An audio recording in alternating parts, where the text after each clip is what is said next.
Hello everyone, welcome to my YouTube channel.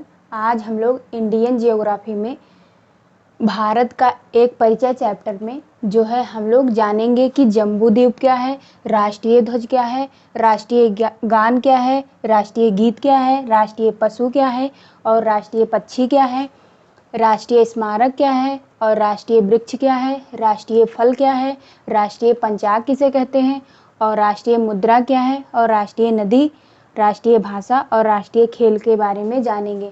हम लोग ये इसका अध्ययन इसलिए करेंगे क्योंकि ये किसी एक परीक्षा के लिए इम्पोर्टेंट नहीं है।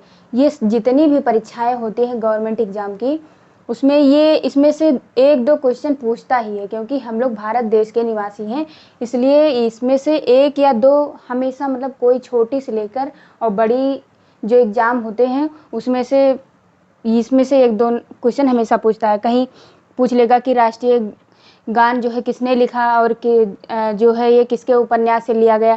तो इसी के बारे में हम लोग चर्चा करेंगे और अध्ययन करेंगे।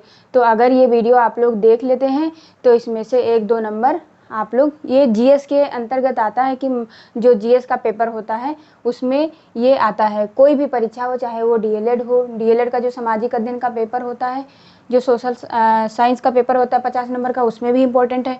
मतलब कुल मिला के जितनी भी गवर्नमेंट एग्ज़ाम होते हैं उसमें से ये जो हम जो आज पढ़ाएंगे भारत का परिचय, वो बहुत ही सभी परीक्षाओं के अगर दृष्टि से देखा जाए तो ये बहुत इम्पोर्टेंट है। तो आइए हम लोग देखते हैं कि जो है पहला कि हम लोग ये देखते हैं कि जम्बू द्वीप क्या है, ये कहाँ से लिया गया, या इसका मतलब क्या है। तो जम्बू द्वीप जो है वो हिंदू और बौद्ध ग्रंथों में जो भारत है उसी को हम लोग क्या कहते हैं, जम्बू द्वीप। क्या है, जो हिंदू और बौद्ध ग्रंथ हैं, हमारे यहाँ दो ग्रंथ आए थे, एक बौद्ध ग्रंथ और एक जो है जैन धर्म, तो जैन ग्रंथ भी कह सकते हैं। तो उसमें हिंदू और बौद्ध ग्रंथों में भारत को जो है वो जम्बू द्वीप के नाम से बताया गया है, ये उसमें उद्धृत है। तो यही एक क्वेश्चन आ सकता है कि जम्बू द्वीप को हिंदू और बौद्ध ग्रंथों में इस तरह आएगा कि हिंदू और बौद्ध ग्रंथों में भारत को किस नाम से जानते हैं, तो वो जम्बू द्वीप के नाम से जानते हैं। अब बात करें कि जम्बू द्वीप का मतलब क्या होता है, तो जम्बू द्वीप का मतलब होता है जामुन वृक्षों का द्वीप। क्या, जामुन वृक्षों का द्वीप। यह भी क्वेश्चन आता है कि जम्बू द्वीप का मतलब क्या होता है, तो क्या बताएंगे कि जामुन वृक्षों का द्वीप। तो ये बात हुई किसकी, जम्बू द्वीप की। अब हम लोग देखते हैं कि राष्ट्रीय चिन्ह क्या है। तो अगर हम पूछें कि राष्ट्रीय चिन्ह क्या है, तो अशोक स्तंभ जो सारनाथ में है उसमें अगर इतना ही पूछे कि राष्ट्रीय चिन्ह क्या है, तो हम लोग बताएंगे अशोक स्तंभ। तो अशोक स्तंभ के बारे में हम लोग कुछ खास चीज़ें जान लेते हैं, जो अगर थोड़ा डीप में पूछेगा तो ये सब पूछ सकता है कि अशोक स्तंभ में कितने सिंह बने हुए हैं, तो वो उसमें क्या है, 4 सिंह बने हुए हैं। लेकिन अगर आप उस फिगर को देखेंगे तो उसमें केवल 3 हमको दिखाई देते हैं, एक नहीं दिखाई देता है। और ये भी क्वेश्चन पूछता है कि जो ये अशोक स्तंभ है, इसी में जो है पट्टी के मध्य में क्या लिखा है, तो क्या लिखा है, सत्यमेव जयते। ये आप फिगर उगर देखते होंगे तो उसमें लिखा है, पट्टी के मध्य में क्या लिखा है, सत्यमेव जयते। और अगर बात किया जाए कि जो राष्ट्रीय चिन्ह हमारा अशोक का स्तंभ है उसमें जो सिंह को दर्शाया गया है, तो सिंह को दर्शाने का मतलब या तात्पर्य क्या है, तो सिंह को दर्शाने का तात्पर्य यह है कि जो सिंह होते हैं वो साहस और निर्भीकता का प्रतीक होते हैं। क्या, अगर सिंह उसमें दिखाया गया है तो उसका मतलब ये हुआ कि साहस और निर्भीकता का वो प्रतीक होते हैं। तो अब हम बात ये करें कि राष्ट्रीय चिन्ह को कब जो है ये राष्ट्रीय चिन्ह इसको घोषित किया गया, तो वो 26 जनवरी 1950 को। कब किया गया, 26 जनवरी 1950 को जो है राष्ट्रीय चिन्ह अशोक स्तंभ जो है वो घोषित किया गया। अब देखते हैं हम लोग कि राष्ट्रीय ध्वज के बारे में देख लेते हैं कि राष्ट्रीय ध्वज क्या है। तो अब हम बात करें कि राष्ट्रीय ध्वज जो है, आप लोग देखे होंगे कि उसमें 3 पट्टियां होती हैं। और अगर बात किया जाए कि जैसे कि राष्ट्रीय ध्वज है, ये मान लीजिए ये राष्ट्रीय ध्वज है, इसमें 3 पट्टियां होती हैं, तो ये हमारी लंबाई हो गई, ये चौड़ाई हो गई। तो इसका अनुपात पूछता है कि राष्ट्रीय ध्वज की लंबाई और चौड़ाई का अनुपात बताइए। तो लंबाई और चौड़ाई का अनुपात कितना है, 3:2, मतलब 3 लंबाई है तो 2 चौड़ाई है। अब अगर ये पूछा जाए, ये भी क्वेश्चन पूछा जाता है कि ऊपर वाली जो है जो सबसे ऊपर की पट्टी है वो किस कलर की है, बीच की पट्टी किस कलर की है, और जो नीचे की सबसे है वो किस कलर की है। तो ये भी क्वेश्चन आ जाता है कभी कभी। तो और ये भी पूछता है कि इसमें जो है चक्र है उसमें कितनी तीलियां होती हैं। तो ये तो छोटे बच्चों से लेकर बड़े तक सबको आता है कि 24 तीलियां होती हैं, बचपन से पढ़ते आए हैं। लेकिन ये रंग भी पूछता है, कभी कभी क्रम जो होता है हम लोग नहीं मतलब डिफाइन कर पाते हैं, मतलब हम लोग मतलब अच्छे खासे लोग गलत कर देते हैं ये चीज़। तो जो सबसे ऊपर होता है वो केसरिया रंग होता है, और नीचे जो बीच का होता है वो सफ़ेद रंग होता है, और जो नीचे का सबसे नीचे का रंग होता है वो क्या होता है, वो हरे रंग का। हरे का मतलब ये होता है कि हरियाली, मतलब भारत में जो हरियाली खेती से संबंधित उसके बारे में होता है। और बात करें सफ़ेद, सफ़ेद शांति का प्रतीक माना जाता है। और अब हम बात करें कि जो 24 तीली है, तीलियों वाला जो धर्म चक्र है हमारा वो ये तो और ये भी क्वेश्चन आता है कि वर्तमान राष्ट्र ध्वज की परिकल्पना, जो हम लोग अपने यहाँ 15 अगस्त या जो है 26 जनवरी को जो हम अपना झंडा फहराते हैं, वो हमारा झंडा जो है वो जो वर्तमान राष्ट्र ध्वज है उसकी जो है परिकल्पना किसने करी थी। तो उसकी परिकल्पना किसने की थी, पिंगाली वेंकैया। किसने किया था, पिंगाली वेंकैया ने। क्योंकि आप लोग लिख लीजिए यहाँ पे कि वर्तमान राष्ट्रीय ध्वज की जो परिकल्पना है उसको जो है पिंगाली वेंकैया ने किया था। ये लिख लीजिए, पिंगाली वेंकैया ने किया था। तो इतना बात। और ये भी देख लीजिए कि राष्ट्रीय ध्वज को कब जो है इसे मान्यता मिला, मतलब तो ये जो है 22 जुलाई 1947 को संविधान सभा द्वारा इसे राष्ट्रीय ध्वज जो है घोषित किया गया। क्या हुआ कि 22 जुलाई 1947 को संविधान सभा द्वारा इसे जो है राष्ट्रीय ध्वज घोषित किया गया। अब ध्यान दीजिए कि जम्बू द्वीप, मोटा मोटा देख ले कि जम्बू द्वीप क्या है, वो जामुनों का जो है जामुन वृक्ष का द्वीप, और इसे हिंदू और जैन जो है हिंदू और बौद्ध धर्म में जम्बू द्वीप कहा गया है भारत को। और और अगर राष्ट्रीय चिन्ह क्या हो गया, अशोक स्तंभ। राष्ट्रीय ध्वज क्या हो गया, ये भी मैंने बता दिया। और अब बात करते हैं राष्ट्रगान की। राष्ट्रगान हम लोग देख लेते हैं। तो हमारा राष्ट्रगान क्या है, वो है जनगण मन अधिनायक। क्या है, जनगण मन अधिनायक। अब बात करें कि जनगण मन अधिनायक जो है ये कहाँ से लिया गया है, तो ये रविन्द्रनाथ टैगोर, जो रविन्द्रनाथ ठाकुर हैं, उन्होंने अपनी जो उनकी एक उपन्यास है, उपन्यास का नाम है, क्या नाम है, गीतांजलि। उपन्यास का नाम गीतांजलि। तो वहीं से जो है ये राष्ट्रगान जो जनगण मन अधिनायक है वो रविन्द्रनाथ टैगोर की जो उपन्यास है उससे लिया गया है। और जो इसको राष्ट्रगान को जो है 24 जनवरी 1950 को जो है इसको मान्यता मिली, मतलब राष्ट्रगान के रूप में इसको अपनाया गया।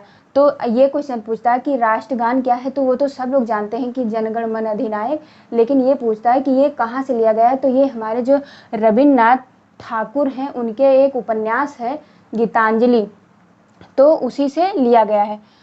अब एक दूसरा देख लेते हैं कि राष्ट्रीय गीत क्या है। तो राष्ट्रीय गीत देख लीजिए।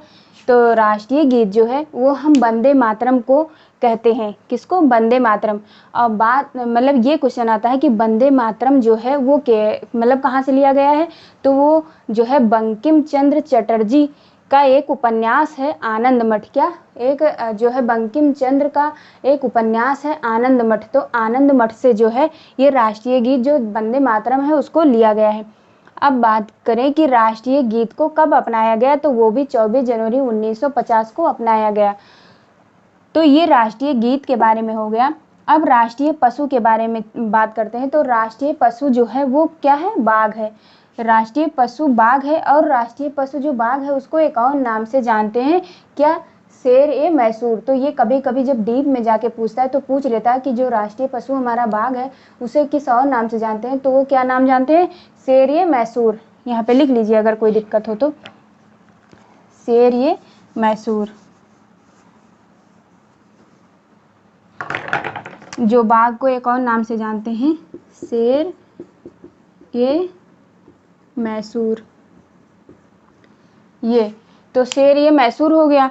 अब हम ये देखते हैं कि बाघ का जो साइंटिफिक नेम है वो है पैंथेरा टाइग्रिस लिग्नायस प्रजाति।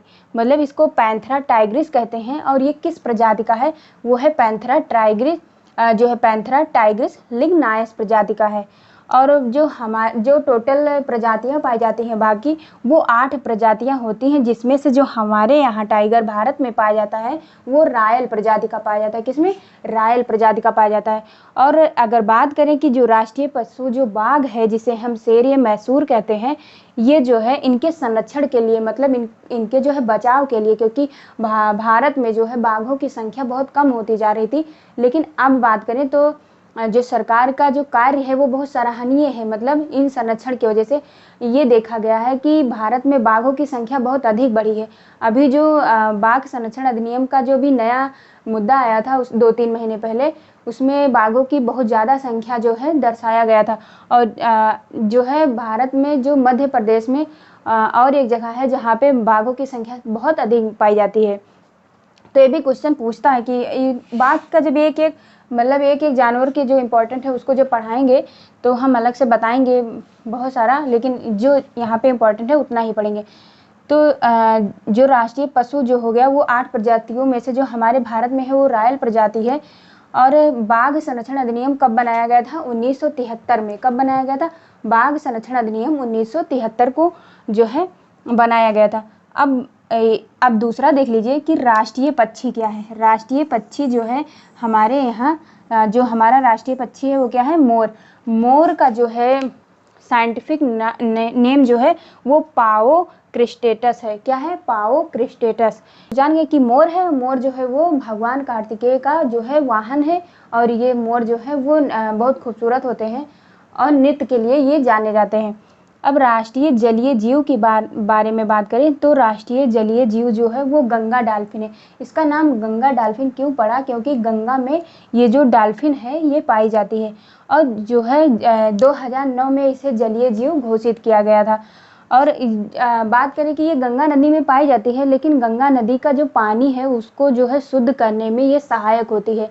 तो इसलिए गंगा नदी में जो है पाई जाने वाली जो हमारा जलीय जीव जो गंगा डॉल्फिन है, इसे 2009 में इसको जलीय जीव घोषित किया गया था। अब ये हो गया राष्ट्रीय पक्षी। अब हम देखते हैं कि राष्ट्रीय स्मारक क्या है। क्या देखते हैं कि राष्ट्रीय स्मारक क्या है, या हमारे यहाँ जो राष्ट्रीय स्मारक है वो है क्या? तो राष्ट्रीय स्मारक जो है हमारे यहाँ उसको बोलते हैं इंडिया गेट। क्या बोलते हैं? India Gate. तो राष्ट्रीय स्मारक जो हो गया इंडिया गेट। और इंडिया गेट जो है वो देश का सबसे बड़ा जो है युद्ध स्मारक है। क्या ये इंडिया गेट जो है वो देश का, जो हमारे भारत देश का वो सबसे बड़ा जो है युद्ध स्मारक है। और ये क्यों बनवाया गया था? ये सैनिकों की याद में बनाया गया था। और जो अगर बात करें कि ये जो इंडिया गेट है इसको किसने बनवाया था, तो वो एक शिल्पकार थे। कौन? Edwin Lutyens. ये लिख लीजिए, एडविन लुटियंस। ये एडविन लुटियंस ने बनवाया था। अब हम ये क्वेश्चन करें कि राष्ट्रीय वृक्ष क्या है। तो राष्ट्रीय वृक्ष जो है हमारा वो है बरगद। और बरगद को हम फाइकस बेंगालिसिस कहते हैं। क्या कहते हैं? फाइकस बेंगालिसिस। और अगर ये राष्ट्रीय वृक्ष जो है इसकी खासियत ये है बरगद कि बरगद रात को भी ऑक्सीजन देता है। ये आजकल क्या होता है, बहुत ज़्यादा दोहन कर रहे हैं पौधों का। पहले देखिए हर स्कूल में एक बरगद लगा हुआ करता था जो प्राथमिक विद्यालय होते थे, लेकिन अब ये धीरे धीरे कम होते। अभी भी सरकार को ये नियम लगवाना चाहिए कि हर जो सब कहीं पेड़ होने चाहिए, हर गांव में 3-4 कम से कम बरगद या पेड़ होने चाहिए, लेकिन ऐसा नहीं है। धीरे धीरे विकास हो रहा है मतलब हमारे देश का। फिर राष्ट्रीय फल देख लेते हैं कि राष्ट्रीय फल क्या है। तो राष्ट्रीय फल जो है वो आम, जो बच्चे के जुबान पे रहता है आम, क्योंकि बच्चे लोग आम बहुत पसंद करते हैं।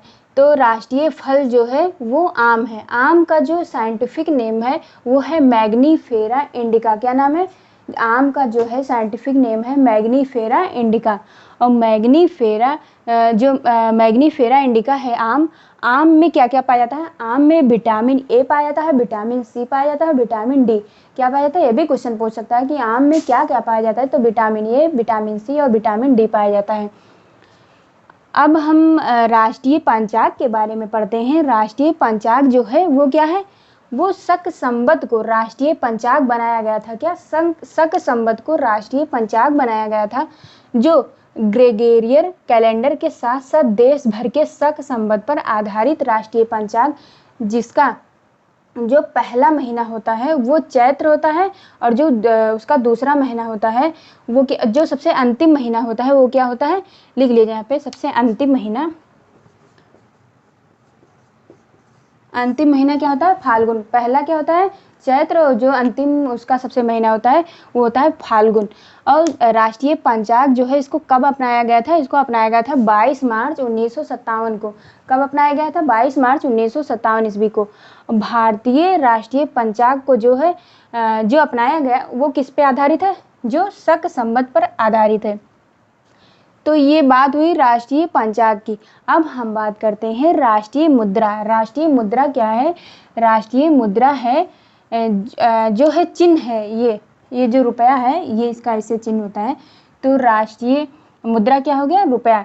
ये भी क्वेश्चन आता है कि रुपया को किसने बनाया था, तो उदय कुमार ने। ये छोटी से लेकर बड़ी परीक्षाओं के अंतर्गत देखा जाए तो ये डायरेक्ट पूछता है कि जो रुपया है हमारे यहाँ भारत का चिन्ह जो है, भारतीय चिन्ह, राष्ट्रीय चिन्ह है रुपया, उसको किसने बनाया था, वो उदय कुमार ने बनाया था। तो और ये क्वेश्चन आता है कि रुपया शब्द का सबसे पहले जो है शब्द का नाम किसने लिया था या सर्वप्रथम प्रयोग किसने किया था, तो वो शेरशाह सूरी ने किया था। क्या किसने किया था, शेरशाह सूरी ने। तो शेरशाह सूरी, ये हम जब मुगल काल पढ़ाएंगे तो बताएंगे शेरशाह सूरी कौन थे, या आगे जो हिस्ट्री पढ़ाएंगे तो बताएंगे। तो ये हो गया राष्ट्रीय मुद्रा जो है चिन्ह, जो जिसका जो बनाया था उदय कुमार ने, और इसका जो सर्वप्रथम प्रयोग किया था जो शेरशाह सूरी ने। अब राष्ट्रीय नदी क्या है, तो हमारे भारत का जो है भारतीय जो राष्ट्रीय नदी है वो गंगा है। और गंगा जो है वो कहाँ, गंगोत्री ग्लेशियर से निकलती है। गंगोत्री ग्लेशियर के पास गोमुख ग्लेशियर है, वहीं से वो निकलती है और आते हुए वो जो बंगाल की खाड़ी के पास में जो पश्चिम बंगाल पे वहाँ पहुँचकर और जो है 2 भागों में डिवाइड हो जाती है, और वहीं पे सबसे बड़ा डेल्टा भी बनता है। और गंगा की जो सबसे बड़ी सहायक नदी है वो है यमुना। यमुना भारत की सबसे लंबी सहायक नदी है। तो ये हो गया गंगा नदी। और अभी मैंने बताया कि गंगा नदी में डॉल्फिन पाई जाती है। अगर बात करें कि डॉल्फिन कितने प्रकार की होती है, तो 5 प्रकार की डॉल्फिन होती हैं। उसके बारे में हम बाद में पढ़ा देंगे कि कितने प्रकार की होती है। फिर ये राष्ट्रीय नदी हो गई। अब बात करते हैं राष्ट्रीय विरासत पशु। तो राष्ट्रीय विरासत पशु क्या है, हाथी है। और हाथी को कब इसको जो है विरासत पशु के जो है रूप में अपनाया गया था, वो 2010 में अपनाया गया था। कब अपनाया गया था, 2010 में। इसके बारे में इतना ही इम्पोर्टेंट है। फिर हमारी जो राष्ट्रीय भाषा है, तो जो हमारी राष्ट्रभाषा है उसको हम हिंदी कहते हैं। हिंदी को जो है राजभाषा हम लोग कहते हैं। तो ये कौन से आर्टिकल के अंतर्गत आता है, ये जो है अनुच्छेद नंबर 343 के अंतर्गत आता है। क्योंकि 343 के अंतर्गत जो है हिंदी है, हिंदी को राजभाषा के बारे में जो है उल्लेखित किया गया है। और हमारे संविधान में 22 भाषाओं को मान्यता मिली है टोटल। तो 22 भाषाएं हो गई। और हिंदी भाषा जो है भारत की जो राष्ट्रभाषा हिंदी है, ये विश्व में तीसरी सर्वाधिक बोली जाने वाली भाषा है। कौन सी है, तीसरी सबसे ज़्यादा बोली जाने वाली भाषा है। अब क्वेश्चन नंबर ये मतलब बचा है एक केवल, राष्ट्रीय खेल। तो राष्ट्रीय खेल हमारा जो है वो है हॉकी।